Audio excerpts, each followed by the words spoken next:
So earlier today I paid for something off of a Backpage ad that I thought was related to the British Broadcasting Corporation, only to realize that it was something completely different that had the same acronym. And to make matters worse, it wasn't even something that I wanted in the first place and there were no refunds, so I wasn't about to let 10 bucks go to waste, you know? But that's neither here nor there. The whole point I'm trying to make is that I just can't stand it when two completely separate things with the exact same name are on the market at the same time, and sadly, this has been a really big problem in the video game industry for a long time now. You see, multiple games having the same name have been a thing in the video game world ever since the colonial days. In fact, there's even entire YouTube channels dedicated to this exact topic. But I've never had an issue with port sharing titles, because while there is always a definitive version, at the end of the day, DuckTales on the Game Boy is still the exact same game as it is on the NES. It's just that you can only legally play one of these versions at the Gyno.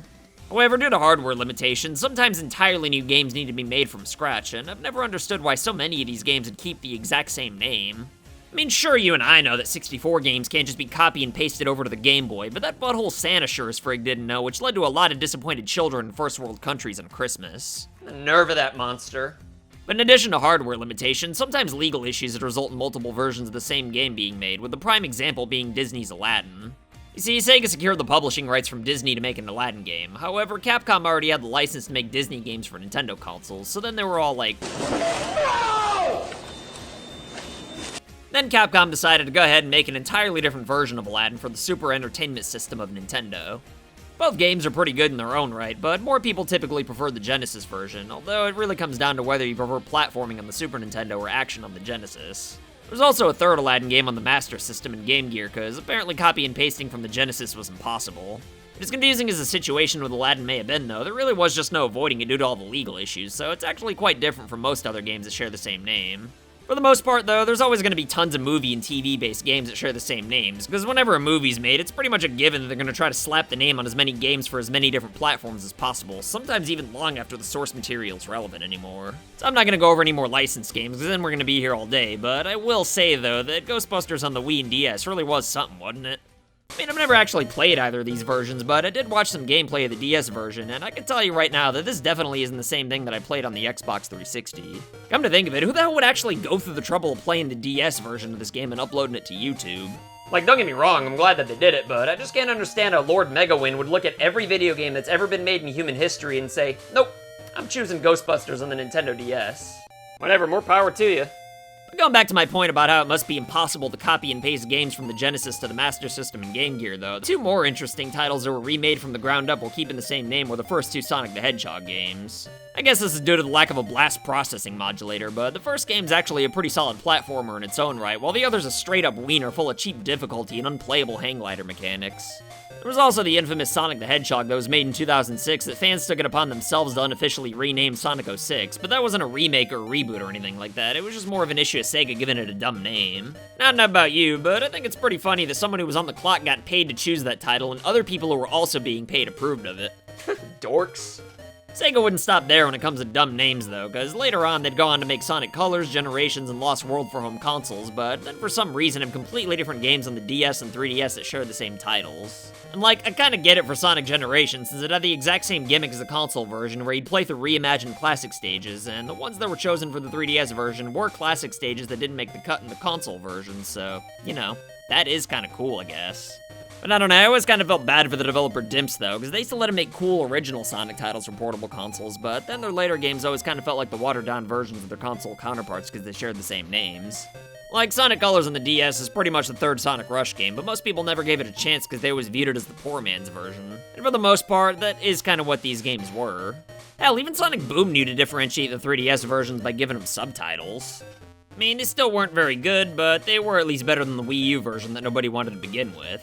Although I doubt most people ever even looked into the 3DS versions of these games to notice there were subtitles in the first place, and honestly, if that describes you, you didn't miss much.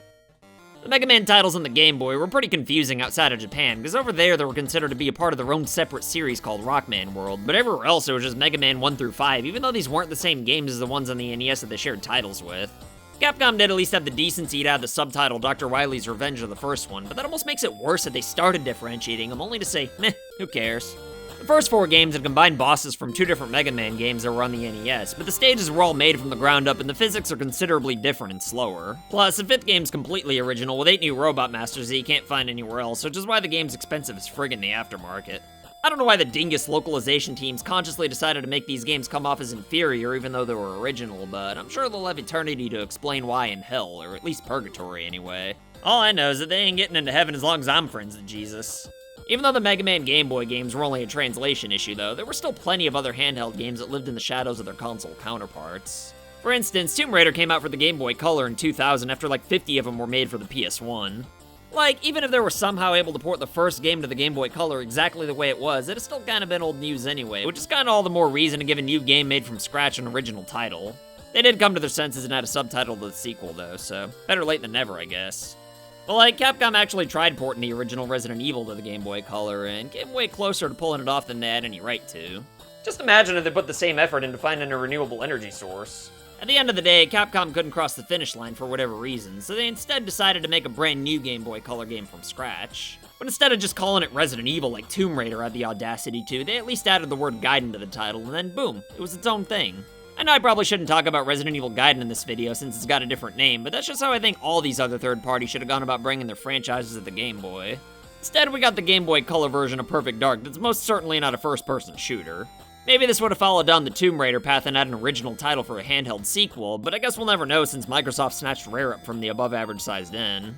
One thing I always thought was kind of weird though was that the Turok games for the Game Boy did the exact opposite of what Tomb Raider did by starting with an original title and then saying, "Frig it, let's watch Santa buy the wrong game at Kmart and send it to America's Funniest Videos."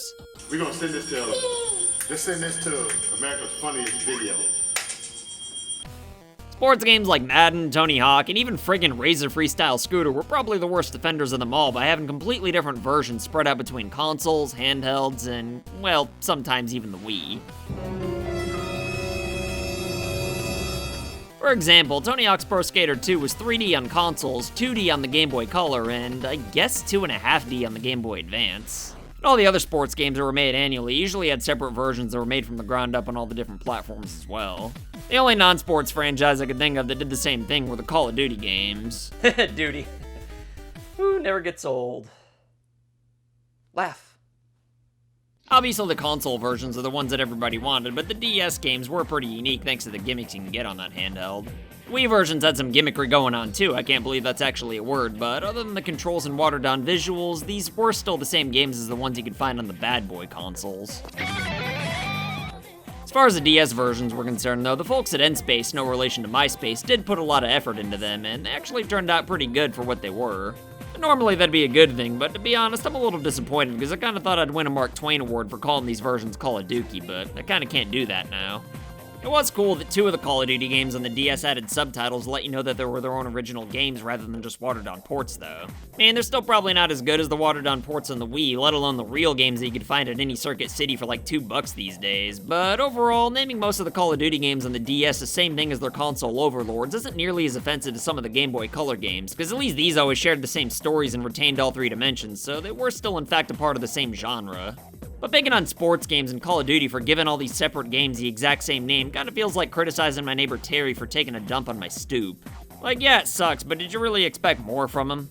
The issue with games being remade from the ground up for the Game Boy, sharing the same names as versions from more capable platforms that were oftentimes in completely different genres, was really more of a third-party thing, though. For the most part, Nintendo would always try to make original Game Boy titles from IPs that were popular on consoles, but I guess you could say that they committed the different game same name crime for Mario Golf and Tennis on the Game Boy Color, though. But honestly, outside of a couple extra camera angles, these were pretty much the exact same games. Inferior ports, sure, but they did at least have a lot of interaction with their console counterparts via the link cable, so if nothing else, the Game Boy versions were at least extensions of the 64 games and a hell of a lot more connected than Tomb Raider ever was.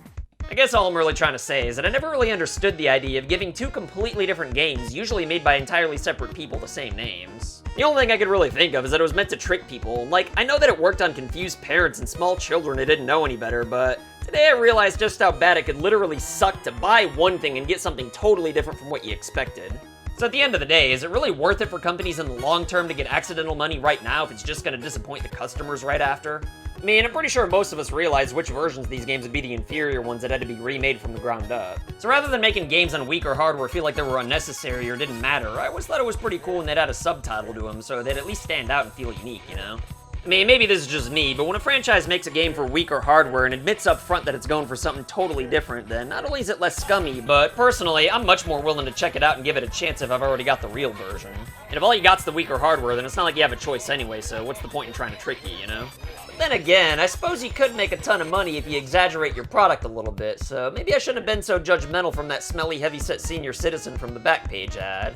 Hell, I should probably consider making my own Backpage ad, selling a little bit of some big Well, apparently selling BBC when all you've got's SWP is considered false advertising, and it'll get you into quite a bit of trouble, so I guess it's back to the old drawing board for me.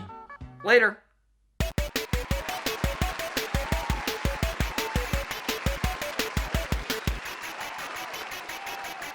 So I want to say thank you to your loyalty, thank you for your support.